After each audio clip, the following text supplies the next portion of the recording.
तुमची जुनी इमारतही पुनर्विकासाच्या प्रतीक्षेत आहे का? आणि बिल्डर निवडताना किंवा बहुमताचा आकडा जुळवताना तुमच्याही सोसायटीत वाद होत आहेत का? हो ना, हे प्रश्न आजकाल प्रत्येक शहरात ऐकायला मिळतात. नक्कीच. म्हणूनच आज आपण पाहणार आहोत इमारतीच्या पुनर्विकासाची नेमकी कायदेशीर प्रक्रिया, बहुमताचा खरा नियम आणि फसवणूक न होता योग्य विकासक कसा निवडायचा. आणि हे सगळे आपण पुराव्यानिशी आणि अगदी सोप्या भाषेत समजून घेणार आहोत. अशीच उपयुक्त माहिती मिळविण्यासाठी आपला महसूलशाही चॅनल लगेच सबस्क्राईब करा. हा व्हिडिओ शेवटपर्यंत बघा, कारण मध्येच आपण या विषयाची अत्यंत महत्त्वाची माहिती देणार आहोत, जी तुम्हाला भविष्यातही खूप उपयोगी पडेल. चला तर मग कायद्याचं आणि तुमच्या फायद्याचं बोलूयात.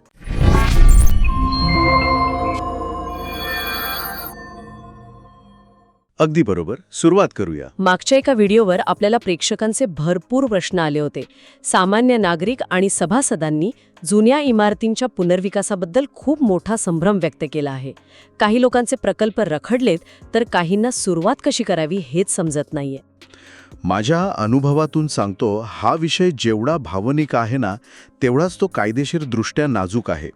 आपण जेव्हा पुनर्विकासाचा विचार करतो तेव्हा तिथे नुसते सिमेंट आणि विटांचं बांधकाम नसते. हो, तिथे लोकांच्या भावना असतात. अगदी. जागेची मालकी, त्या जागेचा सातबारा आणि अनेक पिढ्यांच्या आयुष्याची पुंजी जोडलेली असते. ह्या प्रक्रियेचा कायदेशीर पाया स्पष्ट करताना मला सांगावंसं वाटतं की 2009 सालापूर्वी या क्षेत्रात खूप गोंधळ होता. म्हणजे मनमानी कारभार चालायचा थोडक्यात. हो, म्हणूनच त्यावर नियंत्रण आणण्यासाठी 3 जानेवारी 2009 रोजी महाराष्ट्र शासनाने एक अत्यंत महत्त्वाचा शासन निर्णय जारी केला आणि महाराष्ट्र सहकारी संस्था अधिनियम 1960 मधील कलम 79 या 2 गोष्टी म्हणजे आज पुनर्विकासाचं मूळ गाभा आहेत. म्हणजे पुनर्विकासात जे काही वाद होतात किंवा गैरप्रकार चालतात ते टाळणे हाच या कायद्याचा मुख्य उद्देश आहे, बरोबर? नक्कीच. प्रक्रियेला जो अकारण विलंब लागतो तो पूर्णपणे टाळला जावा यासाठीच हे कलम 79 आणलं गेलं. पण मला सांगा, नेमक्या कोणत्या इमारतांचा यात समावेश होतो? कारण आजकाल शहरांमध्ये 30-40 वर्ष जुन्या इमारती भरपूर आहेत. सर्वच इमारतींना हा नियम लागू होतो का? नाही, सर्वच इमारतींना सरसकट हा नियम लागू होत नाही. ज्या इमारती सक्षम प्राधिकरणाने म्हणजे महानगरपालिका किंवा म्हाडाने अधिकृतरित्या धोकादायक, पडायला आलेली किंवा विध्वंसक म्हणून घोषित केल्या आहेत, त्याच इमारतींचा यात समावेश होतो. म्हणजे रहिवाशांची सुरक्षितता हाच प्राधान्याचा विषय आहे तर? हो, कारण शेवटी माणसाचा जीव महत्त्वाचा.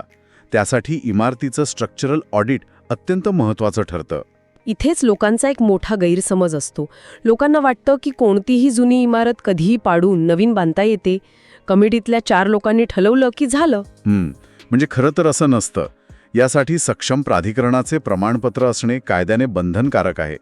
फक्त काही लोकांनी ठरवलं आणि इमारत पाडली, हा मनमानी कारभार कायद्याला अजिबात मान्य नाही. प्रेक्षकांनो, तुम्ही याबाबत कधी विचार केला आहे का? तुमच्या गावात किंवा शहरात अशी समस्या आहे का? समस्या कमेंटमध्ये लिहा. महसूलशाही चॅनलला आत्ता सबस्क्राईब करा.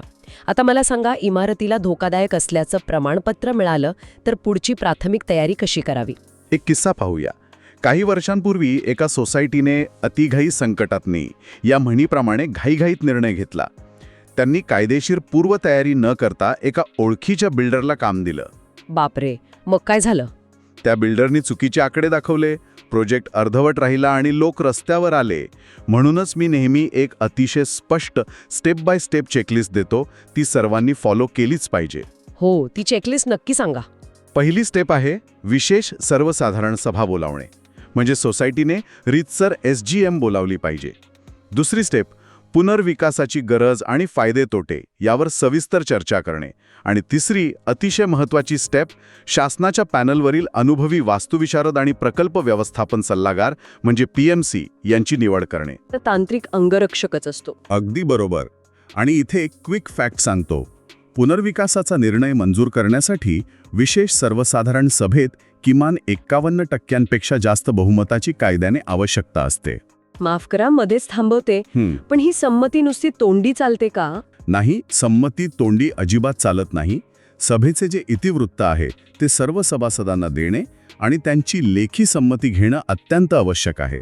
ही टीप ऐकल्यानंतर तुम्ही तुमच्या सोसायटीमध्ये या प्रक्रियेची खात्री करणार का? लाईक करायला आणि शेअर करायला विसरू नका. चॅनलला आत्ताच सबस्क्राईब करा. आता संवादाचा रोख आपण विकासकाचा म्हणजेच बिल्डरच्या निवडीकडे वळूया. ही निवड कशी होते? सविस्तर बघूया. वास्तुविशारद आणि PMC यांच्या मदतीने टेंडर मसुदा तयार केला जातो. मग वर्तमानपत्रात जाहिरात देऊन निविदा मागवल्या जातात. म्हणजे कोणा एका बिल्डरला परस्पर काम देता येत नाही? अजिबात नाही. प्राप्त निविदांची सर्वसाधारण सभेत अत्यंत पारदर्शक पद्धतीने चर्चा होते. आणि इथे दुसरी क्विक फॅक्ट देतो. विकासकाची निवड झाल्यानंतर 3 महिन्यांच्या आत विकासाशी करारनामा म्हणजेच डेव्हलपमेंट ॲग्रीमेंट करणे बंधनकारक आहे. इथे मी दुसरा मोठा गैरसमज मांडते. सोसायटीच्या कमिटीतील पदाधिकारी स्वतःच्याच एखाद्या नातेवाईकाला विकासक म्हणून काम देऊ शकतात असं लोकांना वाटतं. हा समज पूर्णपणे चुकीचा आणि कायद्याच्या नजरेत अत्यंत गंभीर गुन्हा आहे. हितसंबंध टाळण्यासाठी कोणताही समिती सदस्य किंवा पदाधिकारी विकासक किंवा त्याचा नातेवाईक नसावा. म्हणजे पारदर्शकतेला इथे सर्वोच्च महत्त्व आहे. हो, आणि ही संपूर्ण प्रक्रिया जिल्हा उपनिबंधकांच्या मार्गदर्शनाखालीच पार पडली पाहिजे. तिथे व्हिडिओ रेकॉर्डिंग करणे शासनाने बंधनकारक केले आहे. हो, पण एक प्रश्न आहे. जर बिल्डरने बांधकाम रखडवलं तर लोकांच्या पर्यायी निवासाचं काय? भाडे आणि स्थलांतर खर्च विकासकाने करणे बंधनकारक असून ते करारनाम्यात स्पष्ट असले पाहिजे. यासाठी बँक गॅरंटी आणि एस्क्रो अकाउंटची मदत घेतली जाते. हे लक्षात ठेवा, म्हणजे पुढे अडचण येणार नाही. वा, ही खरोखरच अत्यंत मोलाची माहिती आहे. पुढच्या ठेस मागचा शहाणा या न्यायाने आपण दुसऱ्यांच्या चुकांमधून शिकून कायद्याचं पालन केलं पाहिजे. चला तर मग आता संपूर्ण चर्चेचा एका दमात थोडक्यात रिकॅप करूया. नक्कीच. आज आपण पाहिलं की 2009चा शासन निर्णय आणि कलम 87(अ) हा या प्रक्रियेचा पाया आहे. विशेष सर्वसाधारण सभेत 51% बहुमत लागते. तसेच जिल्हा उपनिबंधकांच्या मार्गदर्शनाखाली पारदर्शक विकासक निवड होते आणि 2 वर्षांचा बांधकाम कालावधी असतो. अगदी अचूक. आणि शेवटी मला एकच सांगावंसं वाटतं, घर ही फक्त विटांची इमारत नसते, तर ती माणसांच्या आयुष्याची पिढ्यानपिढ्यांची पुंजी असते. जेव्हा जुन्या घराच्या जागी एक नवीन स्वप्न उभं राहतं, तेव्हा कायद्याची भक्कम पायाभरणी असेल तरच ते घर आणि त्यातील माणसं खऱ्या अर्थाने सुरक्षित राहतात. म्हणून सजग रहा, कायद्याची कास धरा. हा व्हिडिओ आपल्याला आवडला असेलच. असेच महसूल आणि इतर सर्व कायद्यांबाबत सोप्या भाषेत मार्गदर्शन तुम्हाला यापुढेही हवंय. मग आपला महसूलशाही YouTube चॅनल तुमच्यासाठी आहे. चॅनलला लगेच सबस्क्राईब करा. आणि हो, तुम्हाला आणखी कोणत्या विषयांवर माहिती हवी आहे ते आम्हाला कमेंट करून नक्की सांगा. पुढील व्हिडिओसाठी विषय सुचवण्याचं आवाहन आम्ही करत आहोत.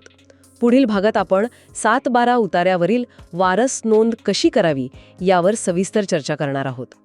त्यामुळे आमच्या व्हॉट्सॲप व टेलिग्राम ग्रुपमध्ये सामील व्हायला विसरू नका. हा व्हिडिओ आपल्या मित्रांना गावातल्या व्हॉट्सॲप ग्रुपमध्ये जरूर फॉरवर्ड करा, जेणेकरून माहिती प्रत्येक गरजू व्यक्तीपर्यंत पोहोचेल. व्हिडिओ आठवणीने इतरांनाही जरूर शेअर करा, कारण आम्हाला विश्वास आहे की ज्ञान हे प्रत्येकाचा हक्क आहे. आज इथेच थांबूया. लवकरच भेटू पुढील भागात. धन्यवाद. जय महाराष्ट्र. जय महाराष्ट्र.